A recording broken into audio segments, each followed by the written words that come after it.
राजस्थान के कोटा में इंजीनियरिंग और मेडिकल प्रवेश परीक्षाओं की तैयारी कर रहे काफी छात्र छात्राएं दिन रात पढ़ाई और माता पिताओं की उम्मीदों के भारी बोझ तले दबाव, तनाव और दूसरी चुनौतियों से जूझ रहे हैं। आप क्लासेस जाओगे तो मतलब कोई भी दिक्कत नहीं होती है। मैं क्लासेस आता हूँ तो फिर बिल्कुल कोई दिक्कत नहीं होती है। बीच में अगर कभी ऐसा होता है मेरी क्लासेस छूट जाती हैं, कोई मैं ज़्यादा जनरली ऐसा नहीं होता, लेकिन उस दिन मुझे संडे होता है, संडे को छुट्टी होती है तो मैं क्या करता हूँ, सो जाता हूँ, एक्सटेंड तक सो जाता हूँ ज़्यादा देर तक। तो क्या होता है पूरे दिन रूम में पड़े पड़े रात को फिर और वो थोड़ा ऐसे रात को नहीं, क्या दिन में ज़्यादा सो जाते हो, रात को नींद नहीं आ पाती। फिर उसके बाद वही होता है, रात को नींद नहीं आती तो वो उधर इधर के ख्याल आते हैं, थोड़ा थॉट्स आते हैं कि भाई क्या होगा क्या नहीं होगा। तो फिर उसके बाद तो कोई दिक्कत नहीं है, इतना आप क्लास आ रहे हो कोई दिक्कत नहीं आती। मैंने खुद ये फील किया है, जब आप क्लास छोड़ोगे आपको दिक्कत तुरंत आनी शुरू हो जाएगी। 3 घंटा अगर 3 बजे से पढ़ने बैठे तो 5:30 तक, उसके बाद थोड़ा ब्रेक लेते हैं, फिर 7 से 8 और फिर जो है वो खाने पीने का टाइम होता है 8 से 9 के बीच में।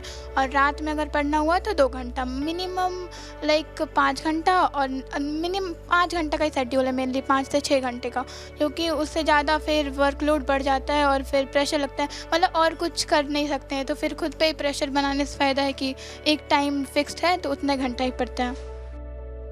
कोटा को कोचिंग हब के नाम से जाना जाता है। छात्र छात्राओं के तनाव की भयावहता पर बहस छिड़ गई है।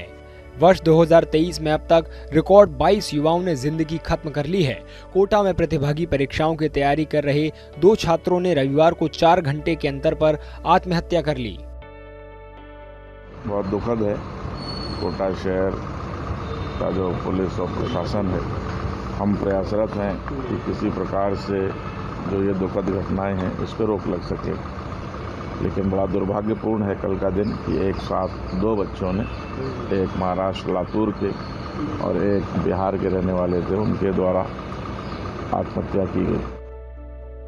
मनोवैज्ञानिक और जिला प्रशासन बच्चों पर गैर वाजिब तरीके से दबाव डालने के लिए माता पिता को दोषी मानते हैं। आप इतने इस समय मटेरियलिस्टिक होते जा रहे हैं कि आपको लगता है कि बस फर्स्ट आना बहुत इम्पोर्टेंट है। जो देश की बहुत ही रिप्यूटेड इंजीनियरिंग कॉलेजेस हैं, मेडिकल कॉलेजेस हैं और दूसरे कॉलेजेस हैं कॉमर्स करने के लिए, ये इसमें नहीं गए तो हमारे परिवार की नाक कट जाएगी। तो हिंदुस्तानियों की नाक बहुत जल्दी कट जाती है और फजूल की बातों पे कटती है और वो प्रेशर बच्चे पे आता है। छात्र छात्राएं मानते हैं कि भले ही उनके माता पिता खुलकर उन पर दबाव नहीं डालें, लेकिन उन पर बड़ा दबाव रहता ही है। कई बार पेरेंट्स इसको समझ नहीं पाते। कोई एप्टीट्यूड टेस्ट का सिस्टम नहीं है, कोई बच्चों की कैपेबिलिटीज को नापने का पैमाना नहीं है। बच्चा 12th कर रहा है, 11th कर रहा है, अपने डेमोन्स्ट्रेशन इफेक्ट सोसाइटी में दिखाने को लेकर बच्चे को लेकर आ जाते हैं, कोटा में छोड़ जाते हैं। तो पेरेंट्स को क्या चाहिए कि आपको सबसे पहले तो कोटा अगर ले आए बच्चे को, उसके पहले एक बार एक छोटा सा उसका ओरिएंटेशन करवा दें। आपको मालूम पड़ जाएगा कि बच्चा इंजीनियरिंग या मेडिकल में जाना चाहता है कि नहीं जाना चाहता, उसमें कैपेबिलिटी है कि नहीं। कुछ छात्रों का कहना है कि भले ही प्रतियोगी परीक्षाओं में कामयाबी नहीं होने पर उनके मन में प्लान बी रहता है, लेकिन उनका प्लान ए हमेशा कोटा आने के बाद से शुरू होता है।